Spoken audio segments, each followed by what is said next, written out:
kembali lagi ke channel YouTube aku. Nah, kali ini aku nggak akan tutorial makeup, tapi akan sharing-sharing ke kalian tentang gimana sih masuk PTN yang kita inginkan. Nah, berhubung 4 tahun yang lalu itu aku alhamdulillah sangat bersyukur banget karena ada kesempatan untuk mendapatkan goals ini gitu. Aku kuliah di Bandung di Universitas Padjadjaran dan mengambil jurusan sastra daerah. Tentunya itu adalah cita-cita aku semenjak aku kelas 2 SMA. Sebelumnya mohon maaf banget apabila aku ngejelasinnya nggak begitu rinci karena yang kalian tahu masuk PTN itu kan ada berbagai macam jalur ya, ada SNMPTN, ada SBMPTN, dan juga ada jalur mandiri atau jalur yang lainnya. Berhubung karena aku masuknya SNMPTN, jadi aku mau ngejelasin itu aja karena ini benar-benar pure pengalaman aku. Jadi yang aku tahu aku bakal share ke kalian. Nah, apa sih SNMPTN itu? SNMPTN itu adalah Seleksi Nasional Masuk Perguruan Tinggi Negeri. Nah, jalur ini merupakan jalur undangan atau jalur lewat rapot atau dari akademik. Nah, mungkin sebagian orang banyak yang nyangka enak banget sih masuk PTN itu mudah, cuma pakai rapot doang. Hey, itu salah besar karena anak-anak SNMPTN ini adalah anak-anak yang berjuang lebih awal karena ini mulainya dari semester 1 sampai semester 5. Makanya beruntung banget kalau kalian masih kelas 10 bisa diusahakan dari sekarang. Bagi yang kelas 11 itu juga masih ada kesempatan. Tapi bagi yang kelas 12 juga itu kalian bisa lebih ke bukan muhasabah diri. Maksudnya lebih ke lihat rapot kalian konsisten atau tidaknya. Ini ada beberapa hal yang harus kalian perhatikan, yaitu strategi bagaimana sih kita masuk SNMPTN dengan jalur rapot. Tips yang harus kalian lakukan adalah pertama, kalian harus belajar. Kalian bisa belajar di rumah ataupun di sekolah. Dan jangan lupa kalau guru ngasih tugas kalian harus dikerjakan, jangan sampai enggak, oke? Dua, kalian harus memiliki tujuan atau goals. Karena ini merupakan satu misi untuk kita mendapatkan sesuatu. Karena kalian pasti bingung kan, untuk sekarang aku mau masuk jurusan apa ya? Aduh, harus kemana? Nah, itu juga harus dikondisikan dengan nilai rapot kalian.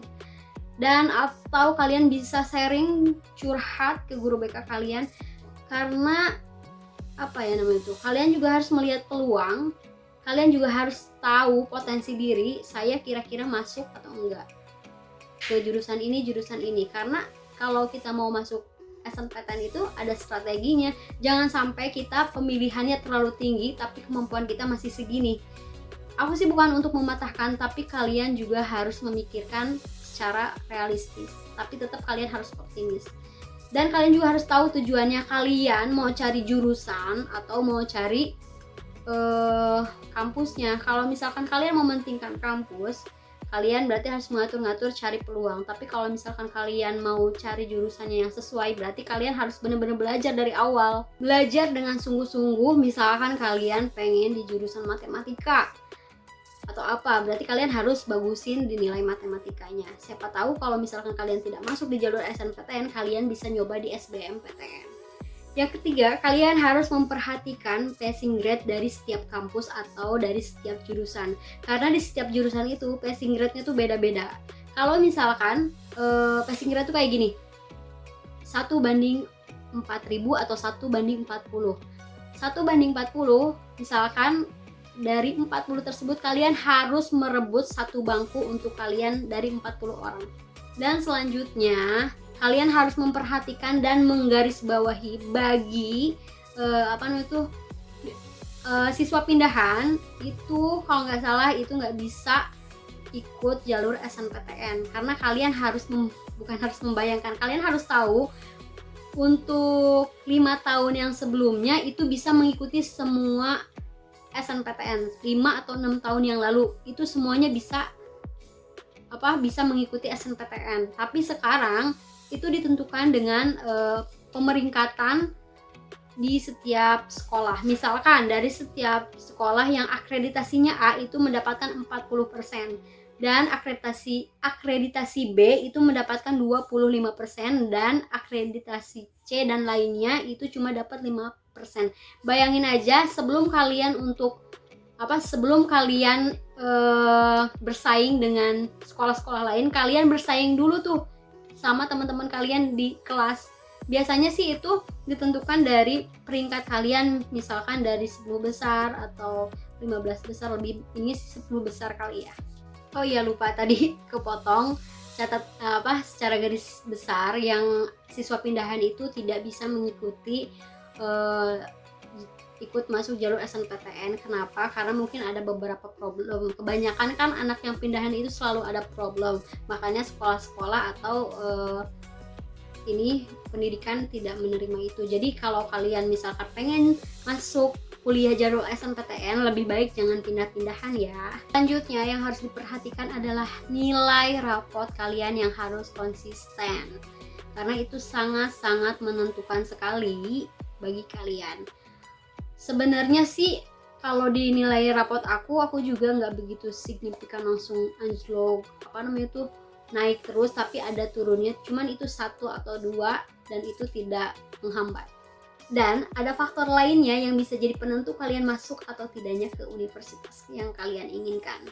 Pertama, kalau misalkan kalian punya sertifikat kejuaraan, itu bisa digunakan.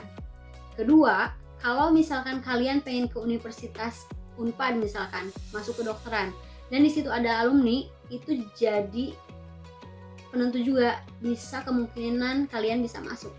Ketiga, akreditasi sekolah yang bagus atau hal yang menonjol dari sekolah kalian, itu juga bisa jadi penentu buat kalian. Adapun syarat yang harus kalian penuhi adalah 1. Jalur masuk perguruan tinggi melalui prestasi akademik. Kedua, nilai rapot yang konsisten. Ketiga, nilai rapot dari semester 1 sampai semester 5. Kemudian ada NISN terdaftar di PDSS, kemudian NPSM sekolah terdapat di PDSS. Itu yang harus kalian perhatikan. Kemudian untuk informasi yang lebih akurat dan yang lebih jelasnya nanti saya akan tulis di bawah sini atau di bawah di sini, agar kalian bisa cek pendaftaran masuk SNPTN, SBM, semuanya ada. Jadi kalian bisa buka link itu dari sekarang. Oke, mungkin itu saja yang bisa aku sampaikan. Mudah-mudahan bermanfaat buat kalian.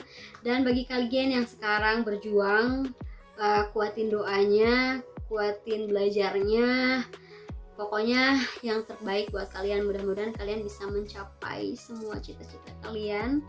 Amin amin ya robbal alamin. Dan terima kasih yang udah nonton. Jangan lupa untuk like, comment, and subscribe ya. Makasih banyak. Bye. Sampai jumpa lagi di video aku selanjutnya.